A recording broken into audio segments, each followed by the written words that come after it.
Autosomal recessive के बारे में, ऑटोसोमल डोमिनेंट के बारे में, सेक्स क्रोमोसोमल रेसेसिव के बारे में। ठीक है, ऑटोसोमल रेसेसिव मैं एक ओवरव्यू कर दूं। जब तक दोनों जीन्स ना आ जाएं, ठीक है, जब तक दोनों जीन्स ना आ जाएं उस वक्त तक वो बीमारी नहीं हो सकती। This happens actually in the case of autosomal recessive disorder. ठीक है, जब तक दोनों जीन्स ना आ जाएं उस वक्त तक बीमारी नहीं होती। This actually happens in the case of autosomal recessive disorder. यानी और इसके अलावा अगर बात की जाए, एक सिंगल जीन का अगर आ जाए, एक सिंगल जीन अगर आ जाए तो ऑटोसोमल डोमिनेंट बीमारी हो जाती। ठीक है, इसके अलावा तीसरा पैटर्न जो हमने पढ़ा था वो पढ़ा था सेक्स क्रोमोसोमल रेसेसिव। मैं बोर्ड पे अभी आपको इसकी एक दफा फिर से रिवाइज कराऊंगा ये चीज, ठीक है, ताकि हम आगे एक्सरसाइज की तरफ बढ़ सकें। जो सेक्स क्रोमोसोमल रेसेसिव है उसमें यह है कि मेल्स में होते हैं XY क्रोमोसोम और फीमेल्स में होते हैं XX क्रोमोसोम्स। जब तक फीमेल्स के दोनों X क्रोमोसोम्स पर, जब तक फीमेल्स के दोनों X क्रोमोसोम्स के ऊपर बीमारी के जीन्स ना आ जाएं उस वक्त तक आपके पास वो बीमारी नहीं होती। सेक्स क्रोमोसोमल रेसेसिव बीमारी उस वक्त तक नहीं होती। ठीक है, और मेल्स में अगर एक क्रोमोसोम X क्रोमोसोम के ऊपर अगर वो बीमारी के जीन्स आ जाए तो बीमारी हो जाएगी। ठीक है, तो बीमारी जो है वो हो जाएगी। This is called what? This is called the sex chromosomal recessive disorder. मैंने आपको जो तीनों बातें बताई हैं उनकी मैं आपको एग्जाम्पल एक दफा फिर से रिवाइज करा दूं, फिर एक्सरसाइज की तरफ बढ़ूंगा। ये रही, सबसे पहले आपसे बात कर रहा हूं ऑटोसोमल रेसेसिव के बारे में।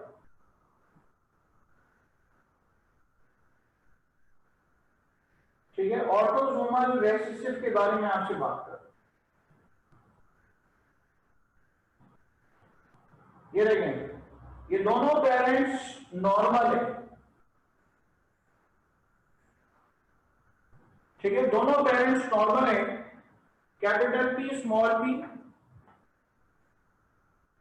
स्मॉल p दरअसल जाहिर कर रहा है किसको? फिनाइल कीटोन यूरिया को जाहिर कर रहा है। ठीक है, स्मॉल p दरअसल जाहिर कर रहा है फिनाइल कीटोन यूरिया।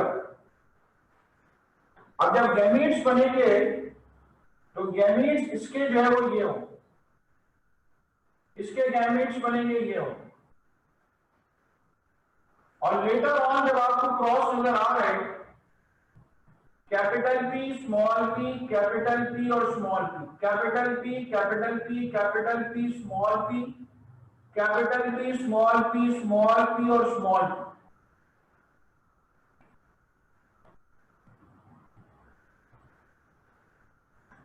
ये देखें, तो यहां पे आपको नजर आ रहा है 3:1। 3 जो नॉर्मल है और 1 जब आपके पास फिनाइल कीटोन यूरिया सफर करेगा, यानी कि 25% चांस है कि आने वाले ऑफस्प्रिंग जो है वो फिनाइल कीटोन यूरिया सफर करेंगे। ठीक है, 25% चांस है कि फिनाइल कीटोन यूरिया जो है वो सफर करेंगे ऑफस्प्रिंग्स, और 75% चांस है कि फिनाइल कीटोन यूरिया सफर नहीं करेगा। यहाँ और बड़ा बात है, ये ऑटोसोमल रेसेसिव क्यों करा रही है? क्योंकि ये जीन मौजूद था लेकिन पेरेंट्स जो थे वो नॉर्मल। ये दोनों पेरेंट्स क्या थे? दोनों पेरेंट्स नॉर्मल। जब दोनों पेरेंट्स आपके पास बेटा नॉर्मल है, लेकिन नॉर्मल कैसे? नॉर्मल कैरियर है, तो उस सूरत में क्या होगा? ऑटोसोमल रेसेसिव बीमारी में जब तक दोनों जीन एक जगह पे नहीं आ जाते उस वक्त तक वो बीमारी जो है वो नहीं होती। ठीक है, this actually happens in the case of autosomal recessive disorder. ऐसा होता है किसमें, ऐसा होता है ऑटोसोमल रिसेसिव डिसऑर्डर में। इसके बाद आएंगे फर्दर, यहां देखिए capital H, small H, capital H और स्मॉल एच। ये कैपिटल एच है या एच कह लें, ये हंटिंगटन को शो कर रहा है, हंटिंगटन कोरिया। कोरिया का वर्ड है कोरियोग्राफर से, कोरियोग्राफर डांस सिखाने वाले को कहते हैं। इस बीमारी में क्या होता है, इस बीमारी में एबनॉर्मल मूवमेंट्स होती हैं, ठीक है, एबनॉर्मल डांसिंग मूवमेंट्स है वो जाहिर होती हैं मरीज में। तो इसलिए हम इसको क्या नाम देते हैं, हम इसको नाम देते हैं हंटिंगटन कोरिया, ठीक है। This is termed as what, this is termed as Huntington chorea.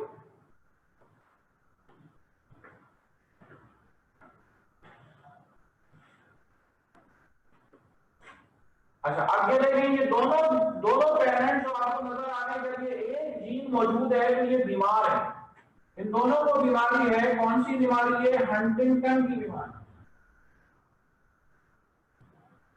ठीक है, इन दोनों को हंटिंगटन की बीमारी। ये देखें, capital H, small H, capital H, small H.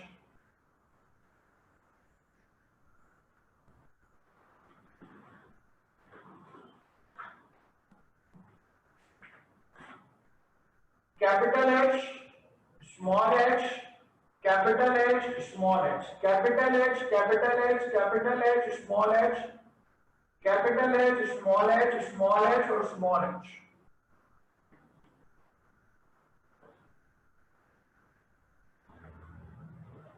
ये देखिए, इसको भी हंटिंगटन है, इसको भी हंटिंगटन है, इसको भी हंटिंगटन है, यानी 75% चांस है कि इनके बच्चे जो है वो हंटिंगटन की बीमारी सफर करेंगे, और 25% चांस क्या है कि बच्चे जो है वो नॉर्मल होंगे।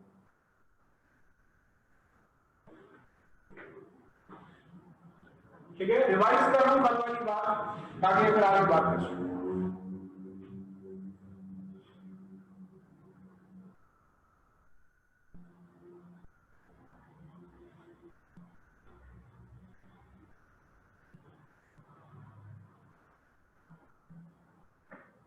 ये ऑटोसोमल रिसेसिव डिसऑर्डर है, और ये आपके पास autosomal dominant disorder. This is autosomal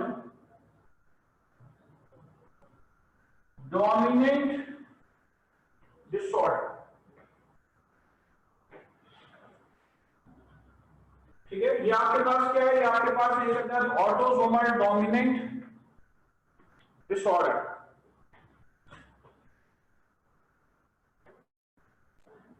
ठीक है।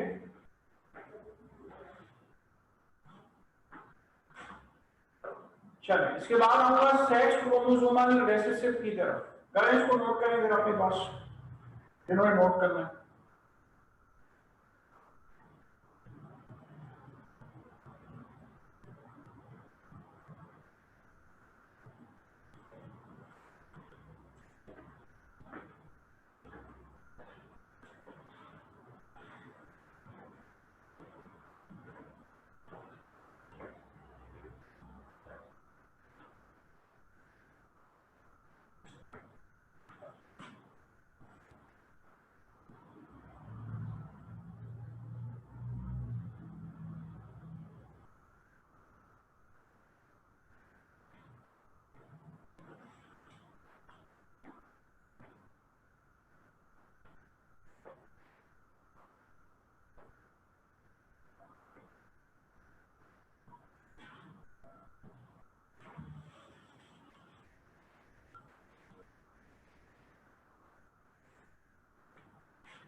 अच्छा, यहां देखिए जरा,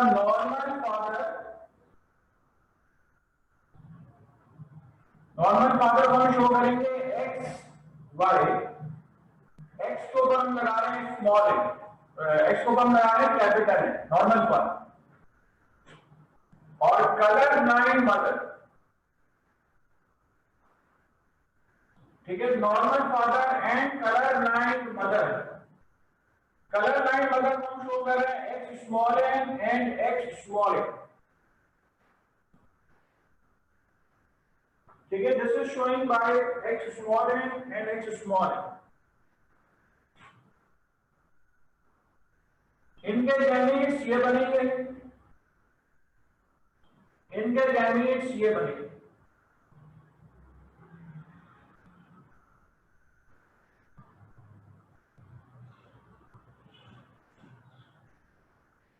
ये देखिए X capital N by X small N X small N, X capital N X small N, X capital N X small N, X small N Y, X small N Y.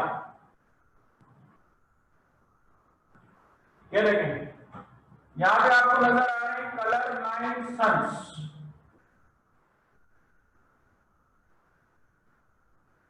Normal carrier daughter, normal carrier daughter, यानी अगर मां colour blind है तो बच्चे जो है, बच्चों में आपके पास बेटे लाजमी कलर ब्लाइंड हो, ठीक है, बेटे जो है वो लाजमी कलर ब्लाइंड होंगे। So this is what, this is the sex chromosomal recessive inheritance cross.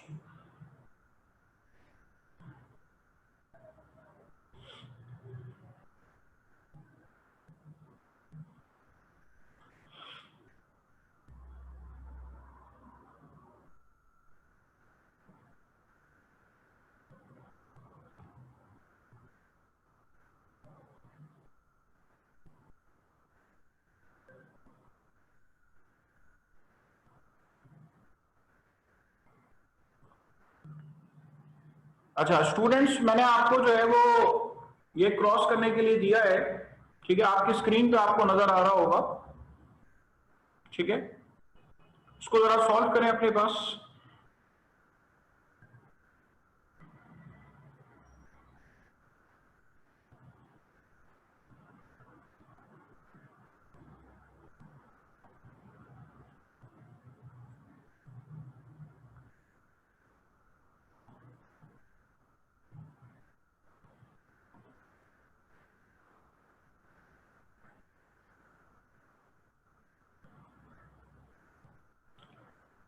A pedigree is shown. Which type of inheritance is shown in the pedigree? Sex-linked recessive, sex-linked dominant, non-sex-linked recessive, non-sex-linked dominant. 30 second आपके पास मजीद है।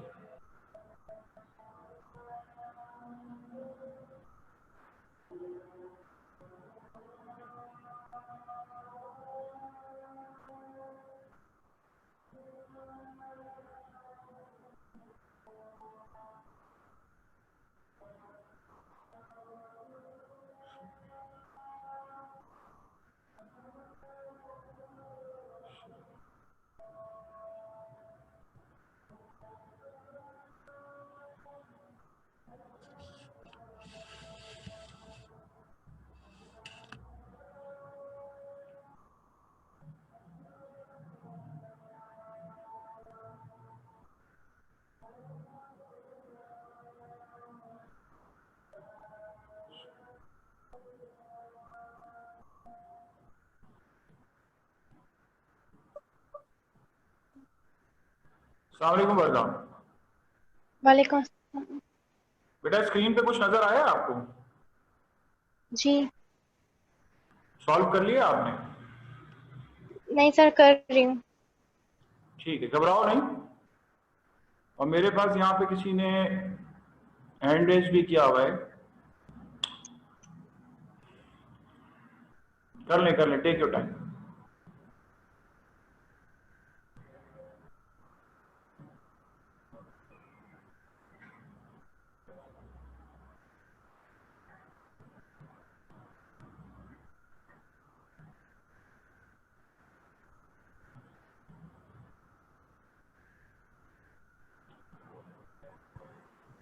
अस्सलाम वालेकुम। वालेकुम सलाम sir. जी उमैया, आपने कर लिया है? नहीं सर। अच्छा, स्क्रीन पे नजर तो सही आ रहा है ना आपको? जी जी सर आ रहा है, बस 1 मिनट रुकिए। हाँ, कर लें ठीक है, कोई बात नहीं।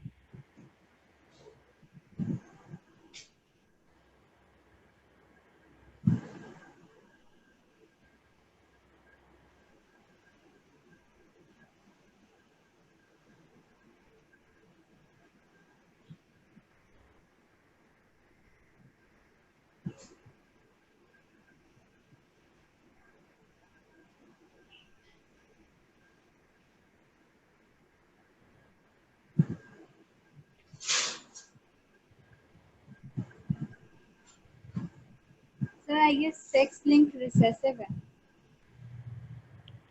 आपने कहा सेक्स लिंक रेसेसिव है। अच्छा, सेक्स लिंक रेसेसिव, चलिए अभी देख लेते हैं।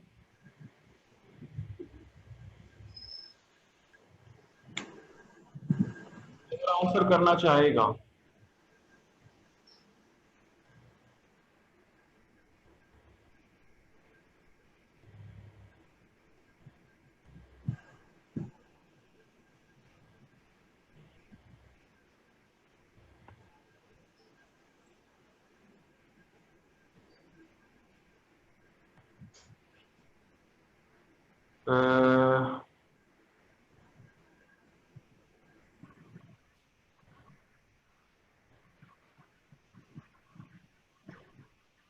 चले आप बता दें।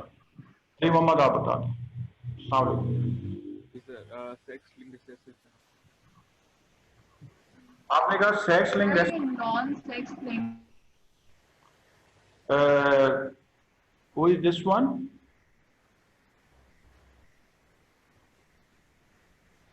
जोया आरिफ।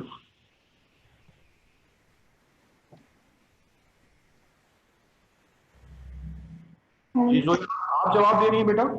जी सर मुझे लग रहा है सेक्स लिंक डोमिनेंट है। अच्छा, जो हमने पढ़ा ही नहीं अभी तक।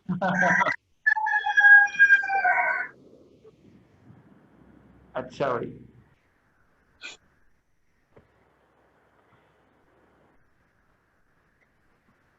फातिमा सरफराज आप बता रही हैं?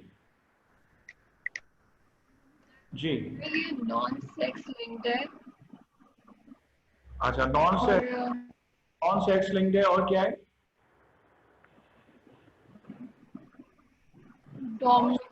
Recessive I think non sex link recessive. Non sex link recessive का मतलब तो ये हो गया, ये ऑटोसोमल रिसेसिव डिसऑर्डर है, इजंट इट? यस।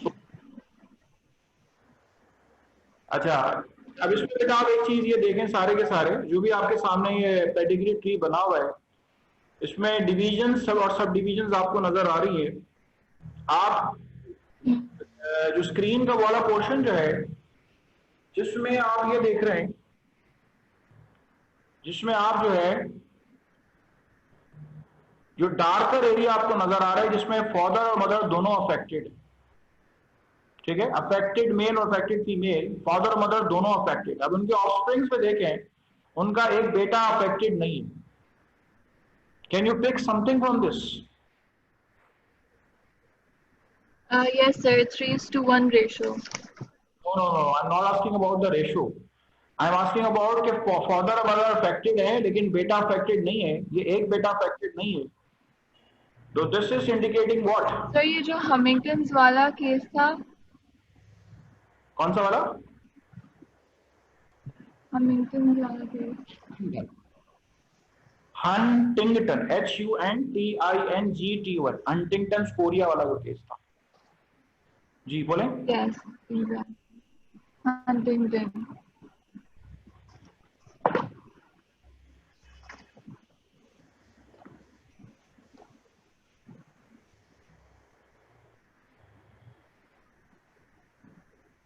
जी उमैया, आप बता रही हैं, दोबारा से मुझे आंसर बता रही हैं, what is the correct answer? Sir sex link recessive लग रहा है, लेकिन एंड में जो हो रहा है वो तो ऑटोसोमल डोमिनेंट है। देखिए कभी भी हम पेडिग्री में कोई चीज डिसाइड करते हैं ना, तो पूरी पेडिग्री ट्री चाहे उसके अंदर कितनी ब्रांचिंग हो, तो हम ओवरऑल के लिए डिसाइड करते हैं। पूरे जो फिर पूरा जो सिर्फ आपको ट्री नजर आ रहे हैं, ठीक है, पूरा जो आपको ट्री नजर आ रहा है उसमें आपको कोई एक बात तलाश करना होगा। फातिमा सर, जी फातिमा सर। सर ये नॉन सेक्स लिंक डोमिनेंट है अपनी बात को डिफेंड करिए। सर, क्योंकि देखें कि जब हमने आपकी वाली जो बात है जो आपने हमें बताई थी कि हंटिंगटन पेरेंट्स जो होते हैं उसके अंदर अगर हमारे पास 25% चांसेस होते हैं कि बेबीज में ना हो और 75% होते हैं सर, जो थर्ड वाला हमारे पास आ रहा है जिसके अंदर इनके 3 बेबीज अफेक्टेड हैं और फोर्थ वन नहीं है, तो सर ये बात इससे प्रूव हो सकती है।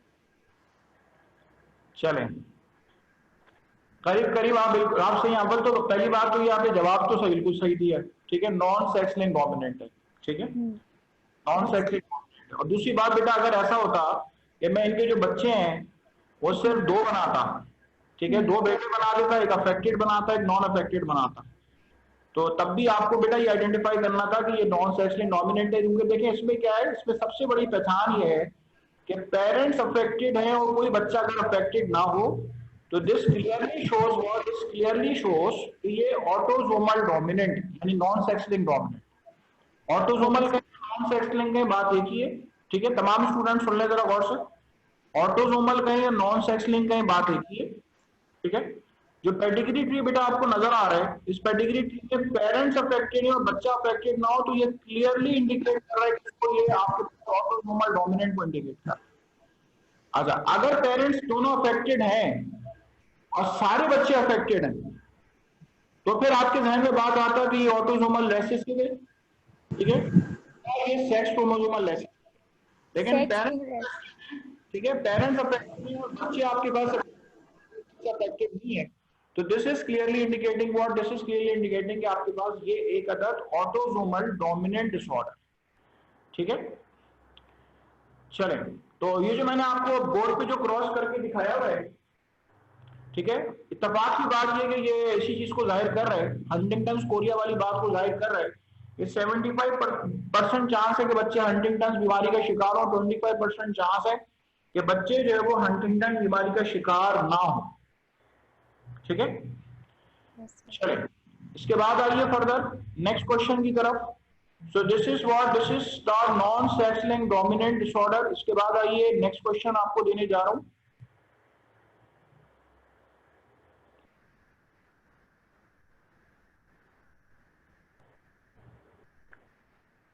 चलें, क्वेश्चन पढ़िए जरा, जिसका मैंने माइक खोला हुआ है क्वेश्चन पढ़िए।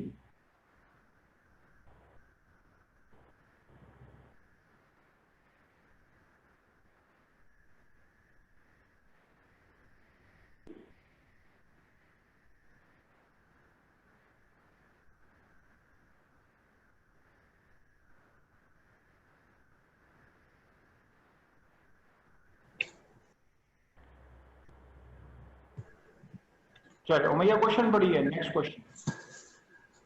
Hemophilia is a human disease in which the blood of an affected individual does not clot. The disease is known to be caused by a sex-linked recessive allele. The family pedigree shows the pattern of inheritance of this disease in a family. If capital XH is the allele for a hemophilia and XN is the allele for normal clotting, what is the genotype and individual individual 5? शाबाश, चलें। तो बेटा ये next question है आप सबके लिए, आपको मैं तकरीबन 1 मिनट दे रहा हूँ इसको सॉल्व करने के लिए। सॉल्व करने के लिए मैं आपको 1 मिनट दे रहा हूँ। अच्छा, मेरी बात सुन लीजिए बेटा कि सबसे पहली बात मैंने आपको कल एक बात याद कराई है कि सेक्स क्रोमोसोमल रेसेसिव डिसऑर्डर्स में आपने बेटा सिर्फ 2 बीमारियां याद रखनी है, ज्यादा से ज्यादा 3 या कम से कम 2, एक कलर ब्लाइंडनेस, एक हीमोफीलिया, और तीसरी बीमारी है ड्यूशेंस मस्कुलर डिस्ट्रॉफी। शायद आपने नाम सुना, बाज़ आपकी किताबों में ड्यूशेंस मस्कुलर डिस्ट्रॉफी, ठीक है, इंटर बोर्ड में कहीं पे भी किसी किताब में नहीं लिखी हुई, 11th में किसी जगह पे लिखी हुई है ड्यूशेंस मस्कुलर डिस्ट्रॉफी। क्योंकि हमारी कम्युनिटी में इसके मरीज मौजूद होते हैं, इसलिए मैंने आपको नाम भी बताया है। तो ये जो ड्यूशेन मस्कुलर डिस्ट्रॉफी है या हीमोफिलिया या कलर ब्लाइंडनेस, ये आपके पास sex chromosomal recessive disorders consider किए जाते हैं।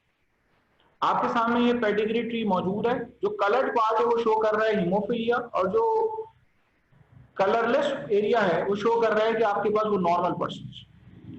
अब आपसे पूछा गया है if XH is small h is the allele for haemophilia, x small h जो है अगर हीमोफिलिया का जीन है, and x small n is the allele for normal clotting, what is the genotype of individual 5? जो individual 5 होगी उसकी genotype क्या होगी? इट्स सो सिंपल क्वेश्चन, ठीक है, बहुत ही सिंपल क्वेश्चन आपसे पूछा गया। 20 सेकेंड आपके पास मजीद है।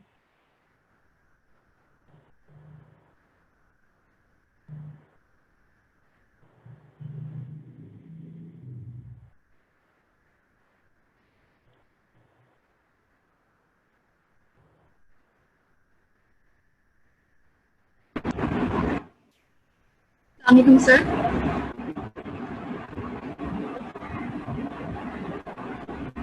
Assalamualaikum. सर मुझे ऐसा लगता है इसका आंसर बी है, because father is affected, mother is not affected, but हाँ, सही है। और जो बेबी बॉर्न हुआ है वो गर्ल है और वो कैरियर हो सकती है, इसलिए she is not affected but she can carrier हो सकती है। सबसे पहले बिल्कुल भी ना घबराएं, ठीक है। अच्छा, आप सबसे पहले मुझे बताएं ABCD में से कौन सा ऑप्शन? ठीक है, यू आर राइट, गुड। जवाब आपका दुरुस्त है, ठीक है, बिल्कुल सही है। और ठीक है, जवाब आपका बिल्कुल दुरुस्त है। इसकी एक्सप्लेनेशन मैं आपको दे दूं। देखिए, सबसे पहले तो आपके पास जो पेडिग्री ट्री नजर आ रहा है, इस पेडिग्री ट्री में जो नंबर 5 है वो कलरलेस हुआ हुआ है। कलरलेस हुआ हुआ इसका मतलब ये है कि ये बेटी जो इनकी, ये जो बेटी है, इन पेरेंट्स की जो बेटी है, ये बीमार नहीं है, यानी हीमोफिलिक नहीं है। सबसे पहली बात तो ये सुन लें। जब ये हीमोफिलिक नहीं है तो अब यहाँ पे एक बात गौर से सुन लीजिए कि ये अपने फादर से, जो फादर जो इसके डिजीज है, अपने फादर से कोई ना कोई जीन जरूर इनहेरिट करेगी। जब वो अपने फादर से कोई ना कोई जीन इनहेरिट करेगी, ठीक है, तो वो इनहेरिट करेगी X स्मॉल h, क्योंकि इसके फादर हीमोफिलिक, तो वो मदर से तो X स्मॉल n इनहेरिट कर रही होगी, वो नॉर्मल नजर आ रही है, और फादर से वो इनहेरिट कर रही है X स्मॉल h। तो इसलिए आपके पास option B is the right option, ठीक है। ऑप्शन बी आपके पास राइट ऑप्शन है कि इसमें आपके पास वो खुद बीमार नहीं है, ठीक है, बट वो फादर से लाजमी कोई ना कोई जीन इनहेरिट करेगी। फादर से वो देखिए वो वाई इनहेरिट नहीं कर सकती, ठीक है, फादर से वो वाई क्रोमोसोम इनहेरिट नहीं कर सकती। फादर से जो वो इनहेरिट करेगी वो लाजमी एक्स क्रोमोसोम इनहेरिट करेगी, लेकिन फादर जो उसको अपना एक्स क्रोमोसोम देगा, तो फादर वो देगा उसमें कौन सा वाला एक्स क्रोमोसोम? वो हीमोफिलिया वाला एक्स क्रोमोसोम देगा, यानी एक्स स्मॉल एच वाला क्रोमोसोम देगा, ठीक है। So the correct option is option B, ठीक है। Okay, good, excellent. इसके बाद नेक्स्ट टू इट इज कोई ऐसा स्टूडेंट जो अभी तक मैंने जो 2 सवाल किए हैं उसमें से आपको किसी को कोई सवाल करना है तो पूछे, ठीक है। मैं बहुत सिंपल से मैंने स्टार्ट लिया है और बहुत सिंपल से बहुत टिपिकल की तरफ बढ़ूंगा ग्रेजुअली। मेरे पास स्क्रीन में वो, मेरे सामने वो चीज मौजूद है कि मुझे आपका हैंड रेज नजर आएगा। आप में से किसी ने बेटा इन 2 क्वेश्चंस में अगर कोई चीज मिस की है तो मुझे बताइए, ठीक है, हैंड रेज कर दीजिए। आपके पास ऑप्शन होता है हैंड रेज करने का, हैंड रेज कर दीजिए।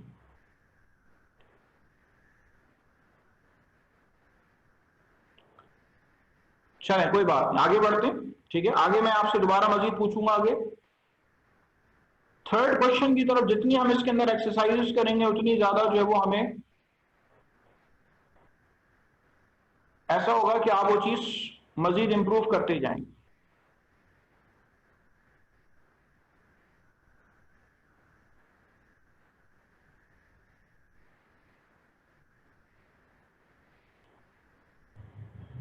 अच्छा, इस सवाल से भी पहले, प्रोबेबिलिटी से भी पहले आप ये वाला क्वेश्चन कर लें तो ज्यादा बेहतर है।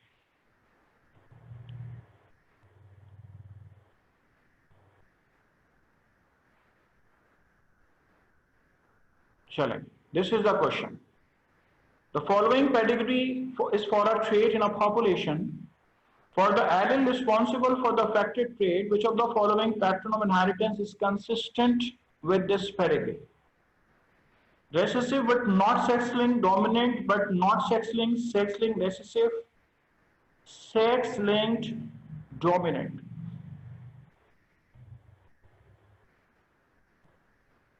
टेक योर टाइम, आपके पास टाइम है, इजी होके करिए। क्वेश्चन नंबर 1,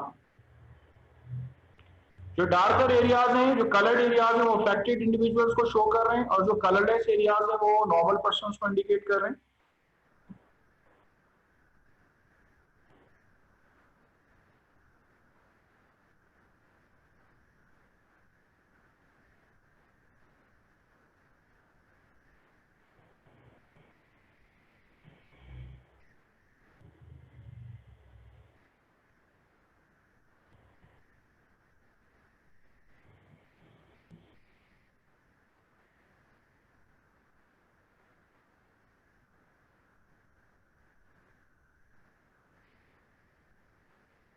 अगर किसी को करना आता है, ठीक है, आंसर आता है, तो you can raise your hand.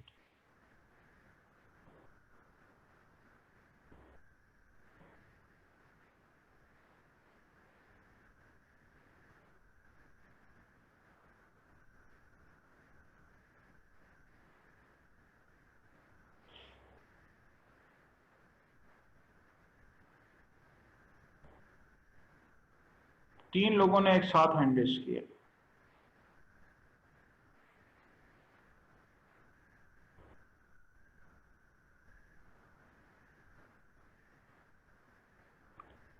Sir B है, ऑटोसोमल डोमिनेंट।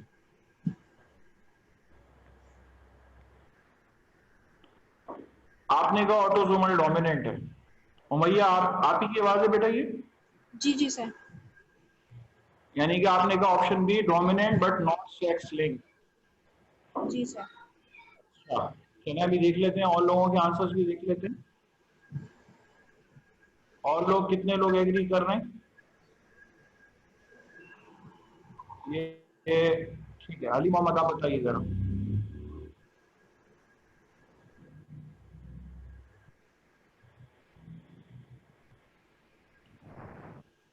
सर हाँ बेटा बोलो। सर ये ए ऑप्शन है, recessive but not sex linked. अच्छा, आपने कहा, फातिमा सर ने कहा है कि recessive but not sex linked. अच्छा जी चलिए। सर। मोहम्मद नासिर आप क्या कह रहे हैं भाई? आवाज कम आ रही है बेटा, जोर से बोलो, परेशान नहीं हो।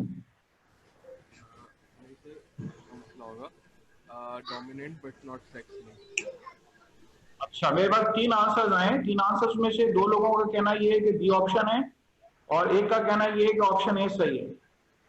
चले, I am waiting for rest of the answers.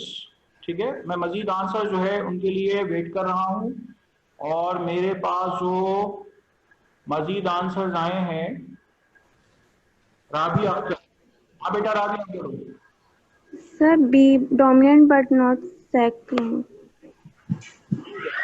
को ग्रेविटाइज करने के लिए कोई रीजन देंगे कि why you selected B option? Sir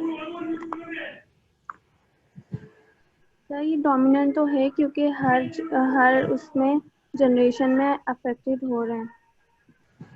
ठीक। अच्छा एक मिनट, सबसे पहले तो मुझे असल में माइक इस वजह से करना पड़ेगा क्योंकि बैकग्राउंड की जो वॉइस आती है ना, मुझे उसको नहीं लेना है। ठीक है। अच्छा बेटा मेरी बात जरा गौर से सुनिएगा, दोबारा आप इस पेडिग्री ट्री में, पेडिग्री ट्री को गौर से देखें। सबसे टॉप के ऊपर माँ अफेक्टेड है, बेटा अफेक्टेड। जब माँ अफेक्टेड है और बेटा अफेक्टेड है तो हमारा जहन जाता है किसकी तरफ? हमारा जहन जाता है सेक्स क्रोमोसोमल रेसेसिव की तरफ। लेकिन हम दूसरी तरफ देख रहे हैं कि माँ अफेक्टेड है तो बेटी अफेक्टेड है, और बेटा अफेक्टेड ही नहीं है। तो फिर हम कहेंगे नहीं, ये नहीं हो सकता। अब जब हम नीचे वाले हिस्से की तरफ आए कि हमने देखा माँ बाप अफेक्टेड हैं और बच्चों में सारे बच्चे अफेक्टेड हैं और एक बच्चा अफेक्टेड नहीं है, this is clearly indicating autosomal dominant, यानी कि नॉन सेक्स लिंक्ड डोमिनेंट। ठीक है, दिस इज क्लियरली शोइंग कि आपके पास, ये क्लियरली शो कर रहा है क्या, ये क्लियरली शो कर रहा है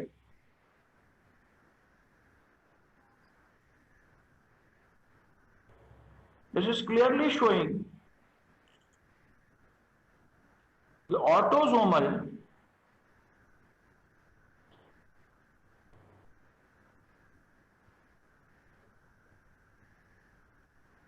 this is clearly showing the autosomal dominant। जब दोनों पेरेंट्स आपके पास अफेक्टेड हैं, ठीक है, जब दोनों पेरेंट्स आपके पास अफेक्टेड हैं और बच्चों में कोई आपको अफेक्टेड ना नजर आए, आप जरा और करें, माँ बाप अगर दोनों कलर ब्लाइंड होंगे तो 100% चांस है कि बच्चे कलर ब्लाइंड होंगे, बिल्कुल। फॉर एग्जाम्पल माँ बाप हीमोफिलिक हैं, 100% चांस है बच्चे हीमोफिलिक होंगे। माँ बाप को फिनाइल कीटोन्यूरिया, 100% चांस है बच्चों को फिनाइल कीटोन्यूरिया होगा। ठीक है, लेकिन ये केस जो है वो उसके साथ नहीं, ऑटोसोमल डोमिनेंट के साथ नहीं। ठीक है, ऑटोसोमल डोमिनेंट में क्या होता है कि अगर माँ बाप अफेक्टेड है सो देयर इज पॉसिबिलिटी, ठीक है, तो पॉसिबिलिटी आ जाती है कि बच्चे जो है वो आपके पास अफेक्टेड जो है वो ना हो, देयर इज द पॉसिबिलिटी है। ठीक है, इसके बाद पॉसिबिलिटी आ जाती है कि बच्चे जो है वो आपके पास अफेक्टेड ना हो, देयर इज द पॉसिबिलिटी।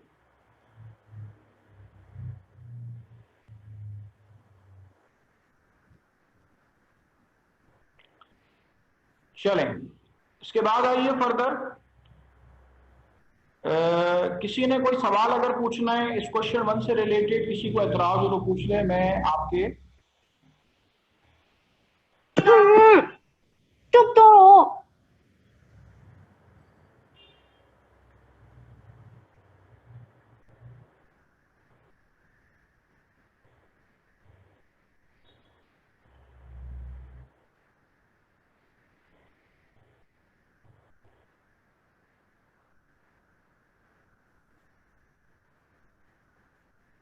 चलें, पूछे किसी ने कोई सवाल अगर इससे रिलेटेड बात पूछनी।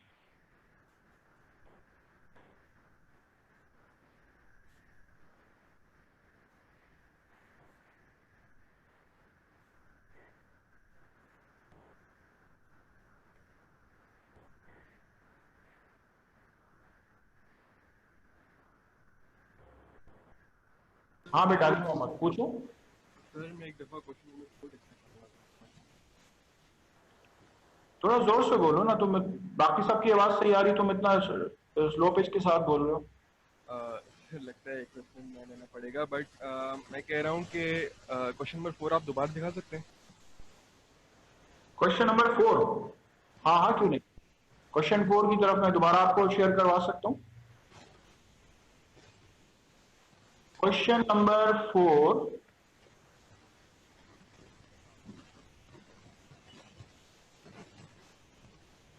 एक मिनट,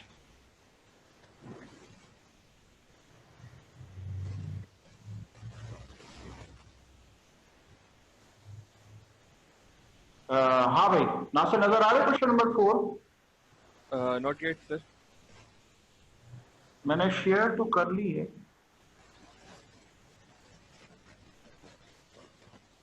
ओके,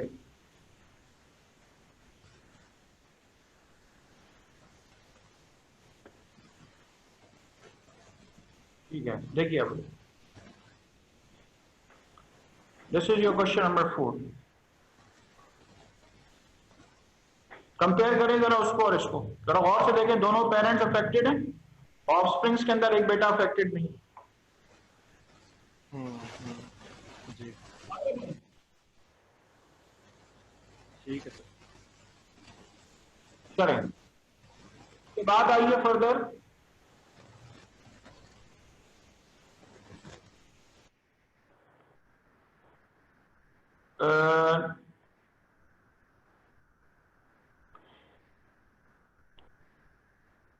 चलें,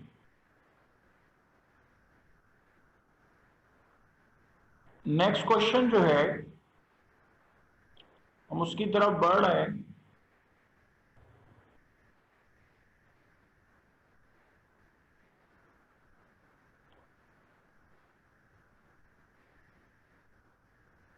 एक minute,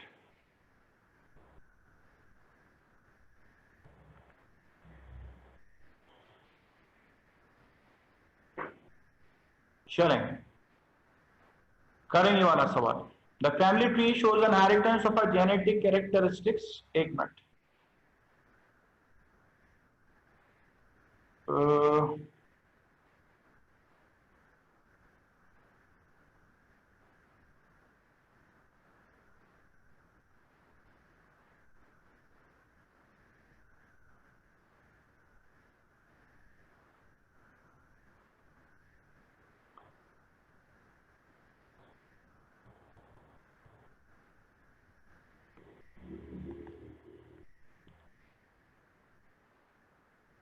wait for a while. Next question मैं आपको दे रहा हूं, ठीक है? ये वाला करें जरा सवाल।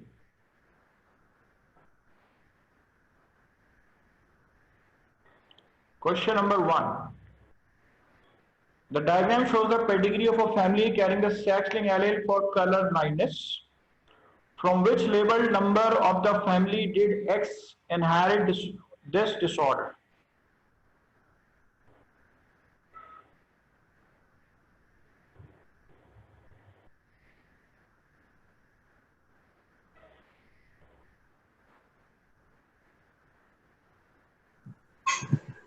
बेटा क्वेश्चन नंबर 1 नजर आ रहा है आपको? पढ़िए जरा भैया।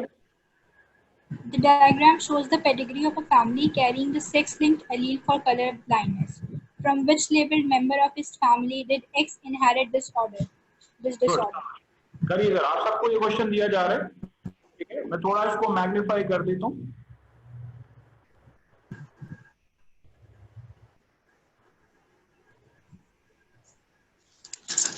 तो थोड़ा और चलें करें जरा इसको, कैसे करेंगे? आप अपने पास बेटा पेंसिल और वो रखिए, ठीक है? पेंसिल और पेपर रखिए, उस पर ये होगा कि आप ये पेडिग्री ट्री अपने पास बनाएंगे और करेंगे। पहले सबसे पहले पेडिग्री ट्री बनाइए, ठीक है? उसके बाद उसको सॉल्व करें।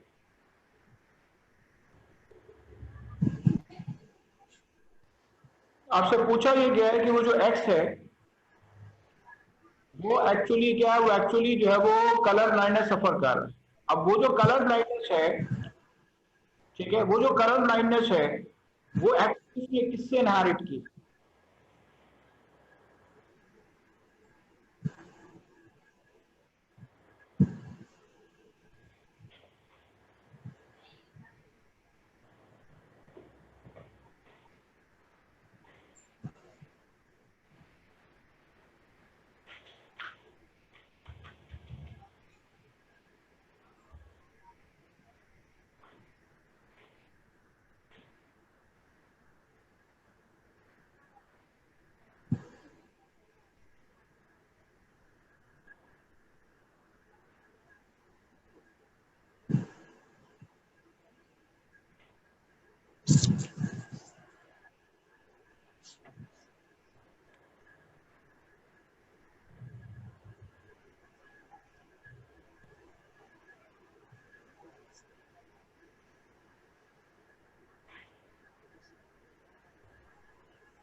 चले जो कर लें वो हैंड रेस करें।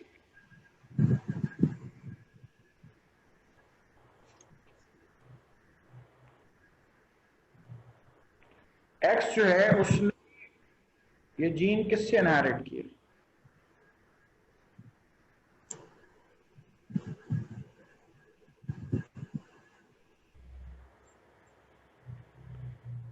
अच्छा भाई, यहाँ पे क्या है?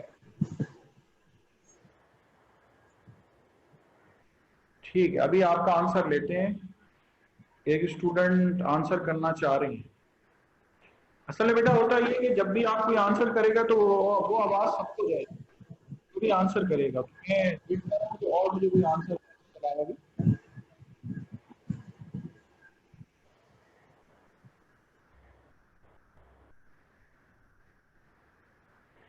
Yes, I am waiting for rest of the answers.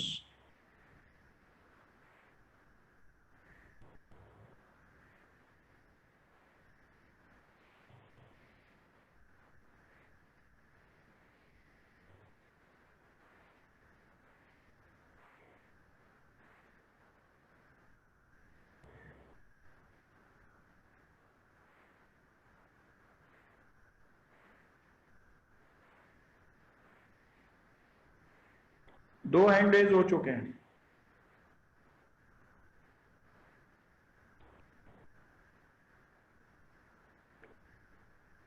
अभी भी मैं आपको मजीद टाइम दे रहा हूं। लेकिन जब भी बेटा इस तरह का कोई पेडिग्री ट्री का क्वेश्चन आएगा ना, हमेशा के लिए याद रख लें कि आपने एक्स और वाई की फॉर्म में अपने लेटर्स को जो है वो जरूर लिखना है। ठीक है, अपने लेटर्स को जो है वो जरूर लिखना है।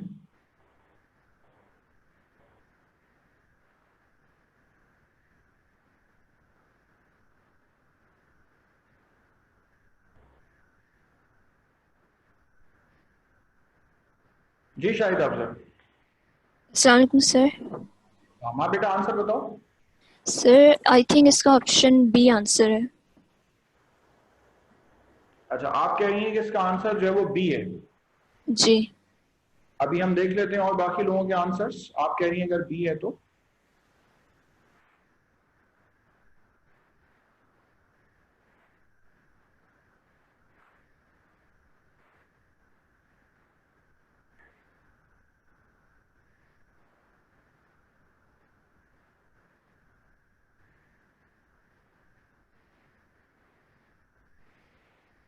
जी अली मोहम्मद।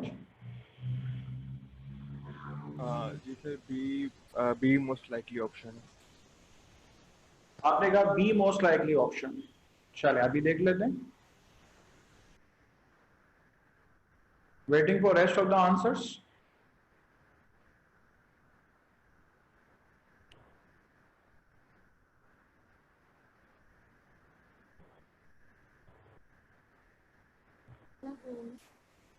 अच्छा शाहिदा बेटा, आप मुझे ये करवाएंगी?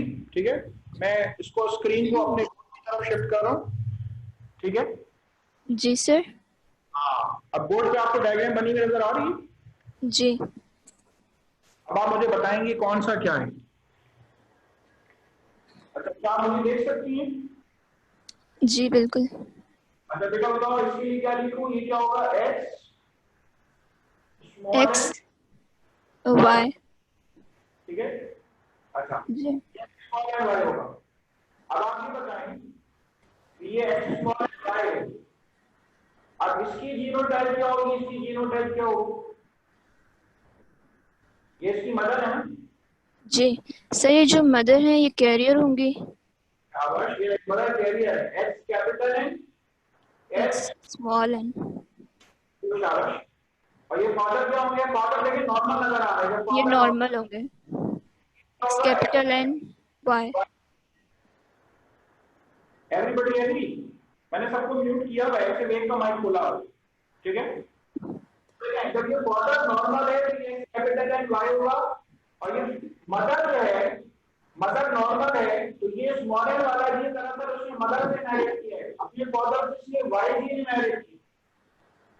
तो देखिए, बजाय के इधर जाने के आपको इधर जाना है। आगे में ये एक्स कैपिटल है, एक्स स्मॉल है, ये फादर नॉर्मल है। इनकी जीनोटाइप बताइए बेटा मुझे।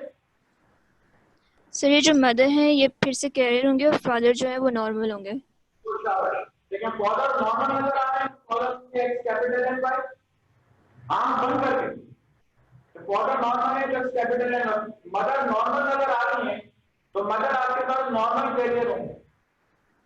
ठीक है, मदर नॉर्मल कैरियर।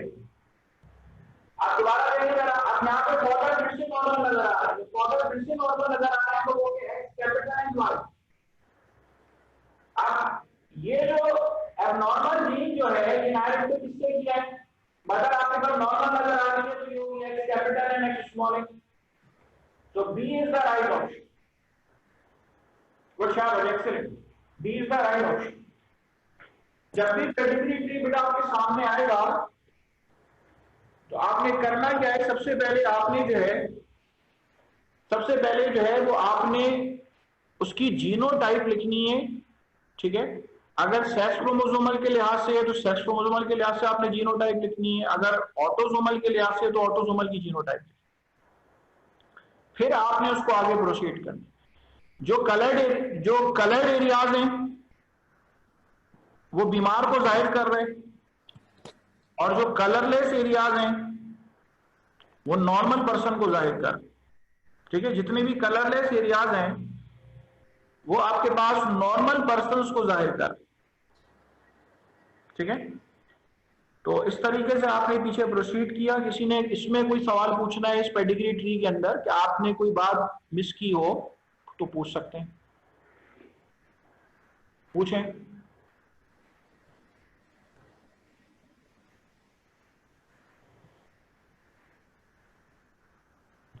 ये बेटा आपने कर लिया था, फातिमा से सवाल कर रहा हूं। जी सर, बिल्कुल समझ आ गया। ठीक है,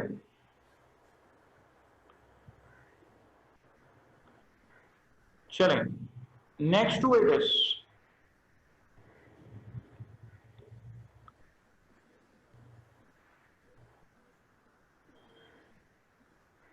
next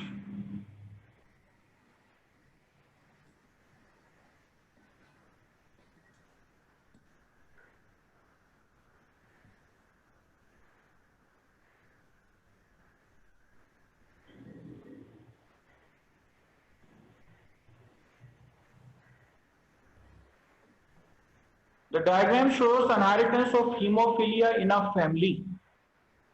What is the genotype of person 7? मैं ये नहीं कह रहा हूं कि आप आज की क्लास में ये कर लें, एक क्लास में आप चाहे एक क्वेश्चन करें, ठीक है, लेकिन सही से करें, देख लें कुछ हद तक, ठीक है। आपको ये थोड़ा सा जैसे जैसे हम आगे बढ़ेंगे और उसके अंदर अव्वल तो जो भी सवाल दे रहा हूं अभी टिपिकल तो आए नहीं। चलें इस क्वेश्चन पे को ट्राई करें। सबसे पहले काम करें, पेडिग्री ट्री बना लें, ठीक है। सबसे पहले काम करें, पेडिग्री ट्री बना लें। The diagram shows an inheritance of haemophilia in a family. What is the genotype of person 7? जो पर्सन 7 है उसकी जीनोटाइप क्या होगी? बनाए, पेडिग्री ट्री बनाए अपने पास पहले।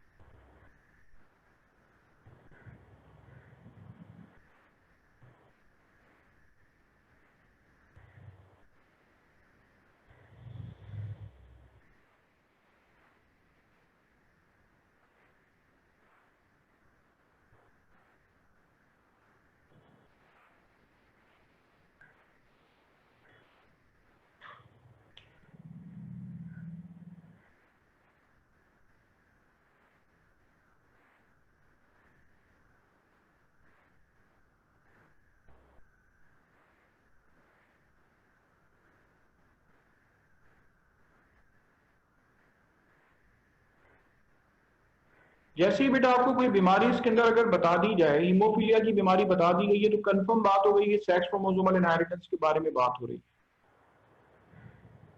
और एक बात बताऊं आपको, राज की बात यह है कि क्रॉसिस या पेडिग्री क्रॉसिस सिर्फ एक लिमिटेड हद तक आपको दिए जा सकते हैं, उसके बाद जो टीचर है, जो देने वाला है, उसके पास भी खत्म हो जाएंगे कि वो आपको बदल कर ही नहीं सकता। ये मैं आपको बता रहा हूँ। उसके बाद उसको फिर वही देगा जो बार बार रिपीटेडली आपके पास मौजूद। अभी मेरे पास बहरहाल अभी बहुत स्टॉक पड़ा हुआ है समझाने के लिए, मैं अपने लिए बात नहीं कह रहा हूँ, लेकिन मैं आपको एक बात दे रहा हूँ, क्या कहते हैं कि वही आमतौर पे रिपीटेडली आते रहेंगे। सबसे पहले जो आपके सामने इस वक्त क्रॉस दिया गया है, आपने अगर पेडिग्री ट्री बेटा बना लिया है तो दूसरा काम फौरन आपके हाथ में पेंसिल होना चाहिए, और पेंसिल से आप जहां जहां देखें अफेक्टेड मेल्स नजर आ रहे हैं उसको तो आप लिख दें एक्स स्मॉल एच, जो भी आपको लेटर स्पेसिफाई करके दिया, एक्स स्मॉल एच दिया हुआ है तो एक्स स्मॉल एच वाई कर दें, और फिर और जो नॉन कलर्ड एरियाज हैं उसको आप देख लें, ठीक है। और फिर मुझे इसका आंसर बताएं कि what is the genotype of person 7, जो 7% है उसकी जीनोटाइप क्या होगी। अच्छा, सवाल मैंने अभी गौर से पढ़ा है तो आज ही की क्लास में हो जाएगा, हैंड रेज होना शुरू हो गए। चलें, जो भी हैंड रेज कर रहे हैं मुझे रीजन भी चाहिए साथ में, ठीक है। नो चील उड़ी कौड़ा।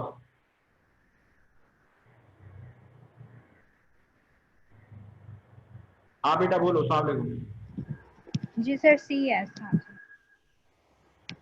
डिफरेंट अपने आंसर को तुमने सी क्यों कहा है? सर सी इसलिए क्या है क्योंकि जो 3 है वो मदर कैरियर होगी हीमोफीलिया की, और 4 जो मेल है वो तो हो ही नहीं सकता, मतलब वो नॉर्मल मेल है, तो वो जो कैरियर है वहां से जीन 8 में आई है और 7 में फादर से आया है, इसलिए वो नॉर्मल है बट कैरियर होगा। और अच्छा रीजन तलाश करो मुझे कन्विंस करने के लिए। अच्छा, ऐसा भी तो बेटा हो सकता है, मेरी बात जरा सुनो, तुमने एक मुझे रीजन दिया कि जो 3 वाला है और 3 वाला जो है वो एक जीन दे रहा है, किसको? वो जीन दे रहा है 8 को, तो देखें, और वो जीन दे रहा है उसको, ठीक है। अब ये भी तो हो सकता है कि जो 3 वाला है उससे तो कोई एक एक्स क्रोमोसोम 7 को मिलेगा ना, वो सही वाला मिल जाए, 4 से भी सही वाला मिल जाए और 3 से भी सही वाला मिल जाए। अब ऐसा नहीं हो सकता कि 7 वाला होमोजाइगस हो normal, x capital H x capital H हो। भैया मैं आपसे बात कर रहा हूँ बेटा। जी जी सर। हाँ, मुझे आप मेरी बात समझी, मैं आपसे कहना ही चाह रहा हूँ कि हो सकता है 7 वाला होमोजाइगस हो, x capital H capital H हो सकता है। एक तो वो कलरलेस नजर आ रहा है तो उसका मतलब ये है कि या तो वो कैरियर होगी या तो वो होमोजाइगस नॉर्मल होगी, ठीक है। नहीं तो सर 7 इसलिए भी 7 कैरियर बन रहा है ना क्योंकि आगे जाके 9 भी तो हीमोफिलिक हो रहा है। Excellent, this I want to hear कि जो 9 वाला है उसको भी तो कोई देगा ना, ठीक है, बेटे को भी तो कोई देगा, और वो 6 वाला तो दे ही नहीं सकता, 6 वाला तो सिर्फ वाई क्रोमोसोम देगा उसको, ठीक है, 6 वाला तो सिर्फ उसको वाई क्रोमोसोम देगा, तो इसलिए आपके पास जो 7 वाली होगी वो लाजमी कैरियर है। गुड, एक्सीलेंट, जबरदस्त, got your statement, clear statement. चलें आप। Yes sir. सॉरी सर, आपकी आवाज नहीं आ रही, बहुत कट रही है। What is your answer? Sir, my answer is also C, and the same reason, but I can explain it if you want me to.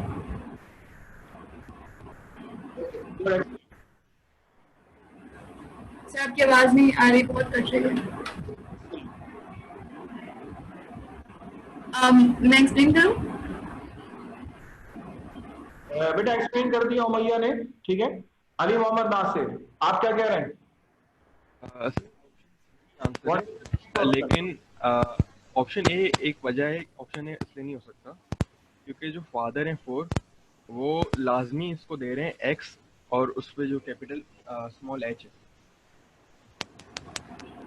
तो फादर से उसको क्रोमोसोम मिल रहा है वो है एक्स स्मॉल एच, तो ए भी हमारे पास ए भी ऑप्शन सेट जाएगा, मतलब एक और तरीका है। नहीं,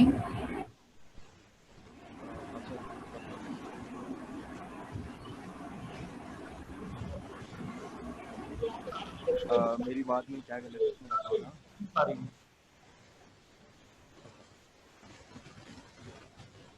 हाँ, आप बताएं, what is the correct option? First of all tell me. Sir मैं ये कह रहा हूँ कि उसमें सीधी अमेरिका ने आपको रीज़न, लेकिन एक और तरीका इसको देखने का ये है कि ए इसलिए नहीं हो सकता कि जो हमारे पास फादर है 4 वो जो क्रोमोसोम वहाँ से इनहेरिट करती है वो है एक्स स्मॉल एच। लेकिन 4 के पास एक्स स्मॉल एच तो नहीं होगा ना, 4 के पास। आप जरा 4 को और से देखें, 4 तो नॉर्मल है ना, 4 नॉर्मल है। जो 7 वाले करेगा वो आपके पास फादर से जो इनहेरिट करेगा वो दरअसल एक्स कैपिटल एच इनहेरिट करेगा, ठीक है।